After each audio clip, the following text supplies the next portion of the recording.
In this video, we'll be visiting the user management and the scholar management features of eSchool, the complete web-based school management system. We have an option of specifying as many users as you want in the system. This is the admin module of user management that you see. So we can see that here we have defined a lot of users, and we have an option to delete users. If we want to edit a particular user, we can do that, and we can even change passwords for a user if he forgets his or her password.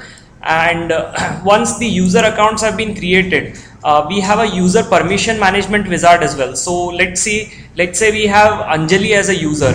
Now we've got three types of permissions for all the modules that are present in the system, all the pages that are present in the system. We can either allow all permission, can give the user only a read only on that, or can give him a deny all. So basically, if we give Anjali a deny all on any form, then Anjali, if we log in as Anjali, then Anjali would not be able to use those forms. So let's see, if we say Anjali deny all, then we can see that herein we have mentioned that Anjali can just basically access mark holidays, and that's it. That's about it. Oh, okay. She can also access marks entry, descriptive indicators entry, and students entry form of the application. Rest all the forms, if Anjali tries to open those forms, the system would automatically show her a message and deny entry to her. So this way, this system can be configured for the usage of many users at once. And there's no need for a separate user interface or a separate management for all of these users. Now moving on to scholar management, we can add scholars in this system using this form. The compulsory fields are marked in red, and we have a feature here wherein as soon as you select the class, the section, that is the next available section, and the roll number would be automatically shown in here. So let's say this means that now if I were to give an admission in 7th standard for this particular year of term, then the student will be given the roll number 45, because 44 students are already present, or maybe the last roll number that is assigned is 44. If you want, you can change this roll number as well, but the system will not allow you to give the same roll number as is already present in the system. We can also define the bus routes and the bus stops that this scholar would be subscribing to, and the religion, caste category. All of this information is over here. We've also mentioned the transfer whether we have received the transfer certificate, the mark sheets, the migration certificates, all of this information from the student. So this way, later on, based on all of this information that we have, it would be very easy for us to filter out selected students in the system. We can even edit the information of any student present, and for that we need the scholar number. But if we don't have that at hand, then this lens lookup facility can be used to fetch that. So let's say I'm looking for a student called Anjali in my school. So I'll just type Anjali and I select all the classes. It gives me all the Anjalis that are present in the school. So I'll just select this particular student and I'll say okay. So this would give me the record of all of these, the student Anjali. The complete records of the student Anjali would be present in over here, and I can edit any of these records as I want to. And I can even go ahead and add history classes for this, because now that you started using the system, you mentioned the records for Anjali in the current class that she was studying, but it is possible that Anjali might be studying in your school since nursery. So all of the historical class information you can store in over here, so that the entire scholar register for all of your students is maintained in the computer, and you don't need to maintain any other type of registers. We can even activate or deactivate any student. So if I say put a roll number 140, this shows me, this asks me to activate the student. By this I know that this student has already been deactivated. So if I want, I can activate or deactivate this student.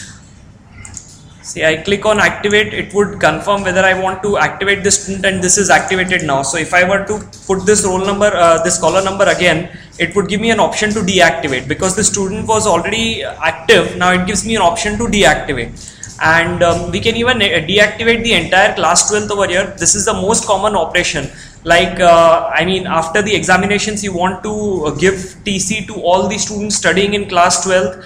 So by this section over here, you can just select class 12th science or 12th commerce or any other 12th that you have in your school, and you can PDF generate. That is, all the students in this class would be deactivated and a PDF would be generated containing TCs for all of those students. So this is a very handy feature that we have right over here.